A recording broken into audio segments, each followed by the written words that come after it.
Hello everyone, welcome back. You're watching Empyrion Galactic Survival episode 139.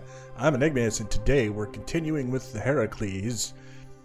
We're doing a part of the ship that's not actually all that complicated. It's got some different contours, things kind of working with and against one another. And the goal here, as it has been since we started working on the front and have been working back, has been to just add an extra layer of combat steel to support the defenses of the ship, but also give us the basis for kind of the aesthetic and the theme going forward. Everything that we're doing now is, it will be evident in the final build, but there's going to be a lot of detailing and embellishing that's going to happen after the basics are put into place, which is good because after looking at this section here, if we didn't plan on doing that little bit of extra to make things look a little bit more interesting, we'd probably be in trouble. This particular section of the ship has got, I believe, the only thing that is of any concern to us is we've got a module with some fuel tanks in behind the walls where we're working now. So we would kind of like to prevent that from being an easy target, allowing people to shoot their way through the hull and into the room where those tanks are and causing a chain reaction of explosions that could be kind of frustrating. I mean, if all it did was, say, wipe out that entire room, you could replace the fuel tanks fairly easily. You could rebuild the room fairly easily. But think of all those fusion cells that you had in there. That's the part that's kind of the kicker, because those things take a little while to make, and they're not really the kind of thing that you want to see destroyed in any significant numbers. So it makes sense, if not for any other reason, than to just protect your valuable fuel cells, your fusion cells, that we have this extra layer that's going on. And you can see it's fairly straightforward so far.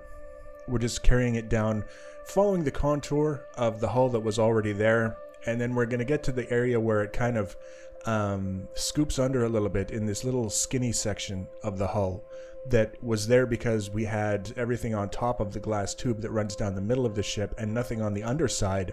So I decided to run the first layer, the primary outer hull plating, fairly close to that glass tube, just for the sake of having a part of the ship that was significantly different from the rest, even if it's just in the size category.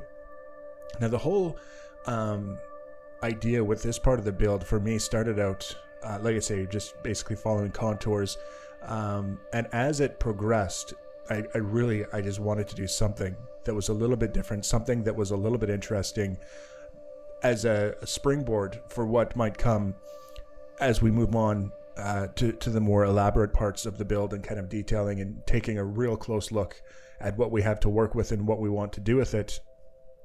And as I was kind of toying with those ideas and trying to come up with something that I would be happy with, I realized that this is going to be a part of the ship where we could have a few things happening on the outside that look kind of interesting, but if we're not careful and we just kind of leave the inside, however it turns out once we're done modeling the outside, it could end up looking like ass on the inside. And this is very much a part of the ship, especially in space, where getting in behind the outer plates would be a fairly easy thing to do, whether you're a friendly person exploring the ship, doing repairs, looking around, whatever, or a hostile person, come looking for an easy way in, hopefully bypassing the ship's security, etc., etc. One way or the other, it became a case of refining things that you can't see from the outside of the ship, because I knew that they would be there, and if I didn't spend that little bit of extra time, I felt like I would regret it. It's just one of those things. And it's a good exercise in the sense that up to this point, I've been able to basically do whatever the hell I want with this design. And because it's asymmetrical, I haven't had to worry about duplicating what I'm doing here over on the other side. So I can do everything as a one-off and not worry about having to duplicate it, not have to worry about when we're talking about basically like a single plane of blocks just basically bending around the hull in various different shapes and angles with these, these hull plates. it's been pretty straightforward up to this point. We haven't really been tested in any meaningful way. So this is an area in particular where this is the point in particular where I realized that if I was going to be happy with this section of the ship, I was going to have to spend some time in behind the hull plates, working out some of the details and making sure that they were finished and refined in a way that I was happy with, or it was just going to bug me from now to the end of time. So basically, what I'm working on here is, if you think of something like a wheel well on a car, where the body kind of flares out a little bit to accommodate the wheel that's tucked in behind it just along the top. That's sort of what we ended up doing here. So we've got this hull plate from the bottom of the ship following that contour of the skinny section all the way up, and then it stops. And then we've got the hull plate from the top coming down and kind of splitting and going around that section and stops. And now we've got this part here that's kind of bridging the gap and going over the lower hull plate, and just kind of adding a little bit of depth, a little bit of detail, a little bit of something to this part of the build that we can build off of when we get to that stage in the build and come up with something that hopefully, we don't want it to be the star of the show, so to speak, but it would be nice if it just gave a little something, a little something. And here I also realized that we were missing an opportunity to really play off the layers here, because I had basically put this second hull plate right up to the walls on either side. So you just by looking at it, you wouldn't know it was a second hull plate. So just by removing this row of blocks on either side, very minor reduction in the defensive capabilities in this particular part of the ship as a result of removing those blocks. And in exchange, we can see a little bit more clearly that there's a number of different layers sort of coming to play that not even very visible. Just if you happen to be looking at the ship closely, or if you happen to be traveling around the ship close up, that's when a person might notice it.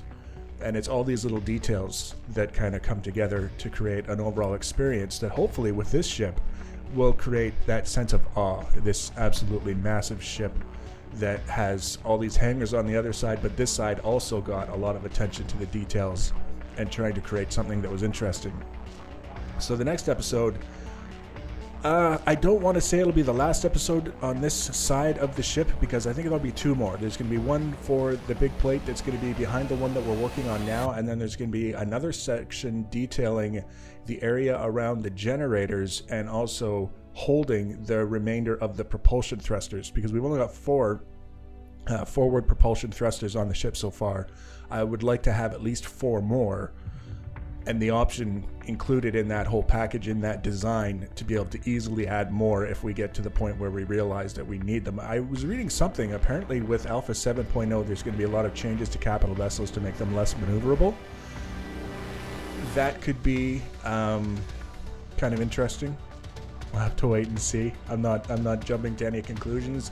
A ship of this size can afford to be a little bit less maneuverable for all the other things that it has to bring to bear, so we'll see how it goes. But you can see we've got the larger section right behind the area that we just did that we have to do, and then the smaller section around the generators with the propulsion thrusters. And then once all that's done, then we'll flip over to the other side and we'll start building hangars. We're gonna have to get the Saturnus out of the way, and we're probably going to have to finish building out the platform on the water that we've been building on, just so that we have a place to put the Saturnus.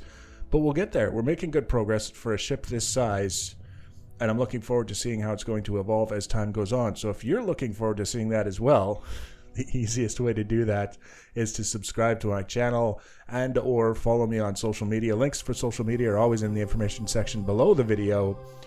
Feel free to leave your comments and feedback. Thanks for watching, guys, and take care.